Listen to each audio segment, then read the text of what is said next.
What's the deal, YouTube?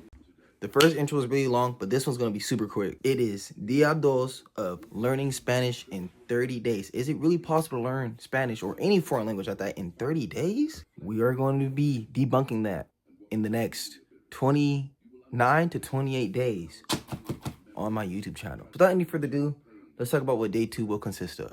All right, chat. So day 2 will be consisting of days of the week, nouns and articles, and adjective agreements. Now, each day will be a little more progressed as we move on with the subjects. We're going to go deeper into the concepts, more footwork, more groundwork to make sure we're really learning this language in the next 30 days. 30 días. The first day of the week is lunes, which is Monday. Next day of the week is martes, which is Tuesday.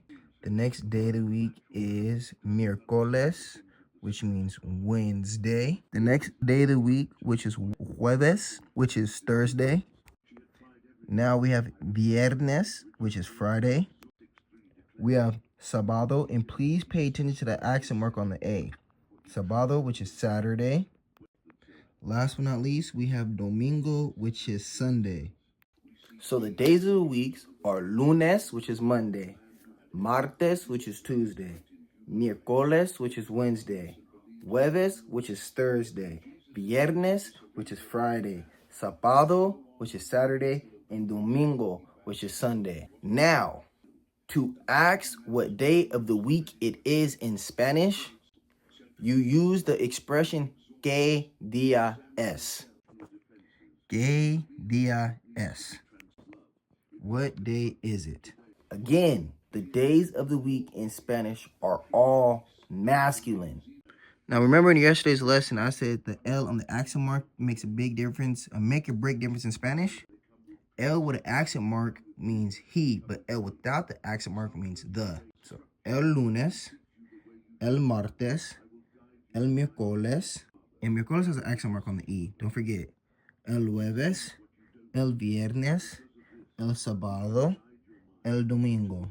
Now, in my notebook, it says do not use the definite article es when telling what day of the week it is. An example, hoy es jueves. Hoy, H-O-Y, means today. Pay attention. But when I looked it up on Google, it used the definite article es. So, no say, pay close attention and do your own due diligence and research. Please and thank you. Now, to express on Monday, on Tuesday, on Wednesday, on Friday, etc., you will use this expression. In example, el examen es el martes. The exam is on Tuesday. But now, in the plural, the days of the week express the idea of doing something regularly. An example, voy al gimnasio los sábados y los lunes. I go to the gym on Saturdays and Mondays. Now, notice how in the plural, it changes to los. That is the plural version of el in Spanish, which means the. But in this case, it's on. And the plural version for la is, guess, I'm going to give you 3 seconds to guess, is las. That's the plural version of la, is las. So days that end in s have the same form in the singular and the plural.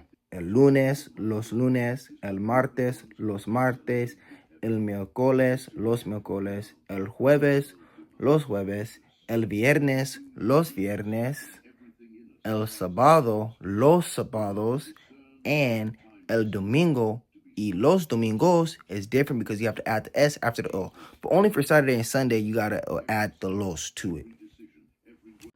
So I added the los. But when it comes to los sábados, los domingos, because they don't have an ES and S next to them, so you have to add those in there. Mi clase de filosofía es los lunes, los miércoles y los viernes. My philosophy class is on Mondays, Wednesdays, and Fridays.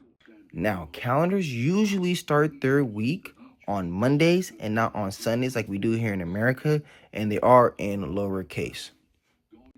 Now it's time for nouns and articles. So, Nouns identify person, places, or objects. Spanish nouns, even those denoting non-living things, are either masculine or feminine in gender and singular or plural. The definite article must agree with the noun in Spanish. There are 4 forms of the English definite article the in Spanish. You have el, which is singular, masculine, la, which is singular, again, feminine, and los is the plural of the, which is, masculine, los, plural. Las is, plural, feminine, las, the. These are the 4 ways to say the in Spanish. Any noun denoting masculine, many of these end in O, is for a masculine person, a man. Any noun denoting a feminine person is feminine. Many of these end in a or a. El muchacho, masculine, the boy. La muchacha, the girl. Now, this isn't always the case. Some words won't have either a o, either a a. So you have to add it yourself. And how you know it is masculine versus feminine is paying attention to these definite articles here, el and la. Notice how el señor doesn't have an O at the end, just señor, but we know this is masculine because of the L, which means Mr. And notice how la señora, you have to add the A, but you know it's feminine because of the la, which also means Mrs. Now, some pronouns use the same form for masculine and feminine. And the definite article, el or la, that usually indicates the gender. El estudiante, la estudiante. Notice that the only difference between these 2 words is the definite article, and this lets you know what gender it is. Use the definite article with the titles when talking about someone, even yourself, but not when addressing someone directly. La profesora Gomez es española. Professor Gomez is Spanish. Now we're going to be addressing things, talking about things. Most nouns ending in O are masculine. Most nouns ending in A are feminine. Now, there are common exceptions, and I'll list them down below as long as other adjectives with O and A. The notebook, el cuaderno, the door, la puerta. Now, most nouns ending in AD and ION are feminine. La universidad, university, feminine. La nación, feminine, nation. El problema, el drama, problem, drama. And nouns ending in E or a consonant can be masculine or feminine. La clase, el lápiz. And you know this is feminine or masculine by the definite article la or the definite article el. Now we're moving on to descriptive adjectives. I need you guys to pay very close attention to descriptive adjectives because these change the sentence order than you're accustomed to in English. Descriptive adjectives describe and give additional information about objects and people. They agree in gender and number with the nouns they modify. They generally follow the noun. To clarify and be very specific, that means it goes after the noun. So instead of saying the good teacher, you would say the teacher good. And I'm going to write down some examples right here. So, una profesora buena, a good professor. Las señoras simpáticas, the nice ladies. Un cuaderno rosado, a pink notebook. Los bolígrafos rojos, the red pens.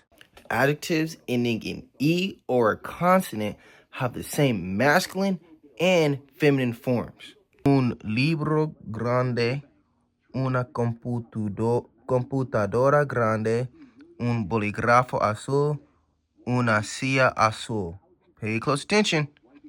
Now, add A to form the feminine of adjectives of nationality ending in a consonant and adjectives that end in dor in examples.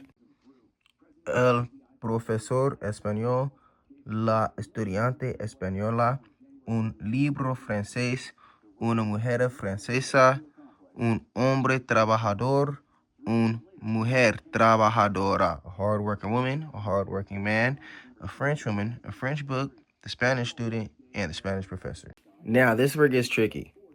The adjectives bueno and mal may be placed before a masculine singular noun, which means the adjective does not follow a noun in this specific circumstance. There's probably other circumstances like this, but again, I'm learning Spanish just as much as you guys learn Spanish, but I'm teaching as I'm learning.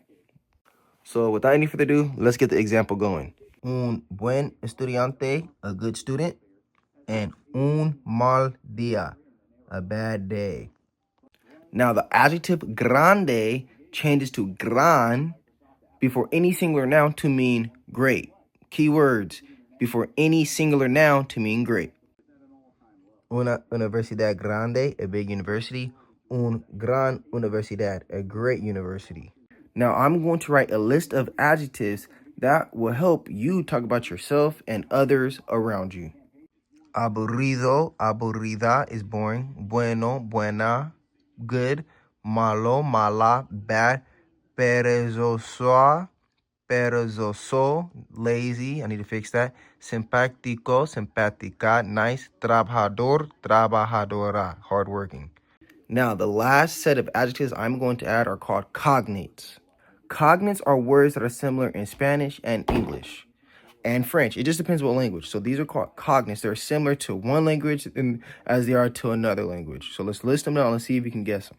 So these are a list of cognates. Introvertido, paciente, romántico, extrovertido, idealista, interesante, misterioso, pesimista, tímido, fascinante, impaciente, optimista, realista. So, write those cognates down and, what do you think they mean? I know what a good majority of them means. I want to say out of all of these, out of the 13 of these, I probably know what like 9 to 10 of them mean, realistically. Now, this wraps up chapter 1 of Learning Spanish in 30 Days. So before we start chapter 2, we need to recap what we went over on chapter 1. But before we even recap what we went over on chapter 1, we want to write down a few decent sentences of what we've learned until what ended in this chapter. So we've talked about subject pronouns, we talked about where you're from, how to address where someone's from, and the days of the week, and the present tense of ser. We've spoken about nouns and articles. We've spoken about adjective forms and position agreement. What I did forget to add is 1, the Spanish alphabet, because you cannot pronounce a word if you can't even speak the alphabet. You have to know the alphabet in order to pronounce a word in a foreign language. That's any foreign language. And then numbers. So we're going to do a little quick recap of that and a quick learning study of that. And then we're going to recap everything in sentences and then move on to chapter 2. But before we move on to chapter 2, we got to end chapter 1. That's in day 3. So the Spanish alphabet contains 27 letters, including one that does not appear in English alphabet, which is Nye, which is N, but with an accent mark. So this is the Spanish alphabet. I already wrote this down a year or 2 prior, so I'm not going to rewrite it down. I'm going to just go over. So A, B, C, Ch, D, E, F, G, H, I, J, K, L, E, Y, M, N, Ny, O, P, Q, R, S, T, U, W, W, X, Y, Z. Now to address the numbers very quickly, the numbers 0 through 11, uno becomes un before a masculine singular noun and una before a feminine. An example, un gato and una gata. One cat, but one male cat and one feminine cat. And we know it's male or feminine by the A in the A or the O in the N. We're going to review our numbers 1 through 30 right here, right now. Please write this down if you're serious about your learning journey. 1, 2, 3, 4, 5, 6, 7, 8, 9, 10, 11, 12, 13, 14, 15, 16. And once you get to 16, here is where countries start to push the words together to make compound words. 17, which means 10 and 7. 17. 10 is 10, E is and, 7 is 7. 10 and 7. Pay attention. 18, 19, 20, 21, 22, 23, 24, 25, 26, 27, 28,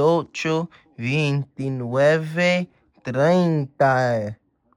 And by 30, no countries are pushing them together as compound words anymore. So now that we reviewed the numbers, the alphabet, ser in the present tense, nouns and articles, adjective agreements, let's write 5 to 10 sentences, review the sentences, and that'll be the ending of today's lesson. Hola, buenos dias. ¿De dónde eres? Hi, good morning. Where are you from? Soy de San Diego. ¿Y tú de dónde eres? So a quick little recap. We got hola, buenos dias, de dónde eres? Hi, good morning. Where are you from?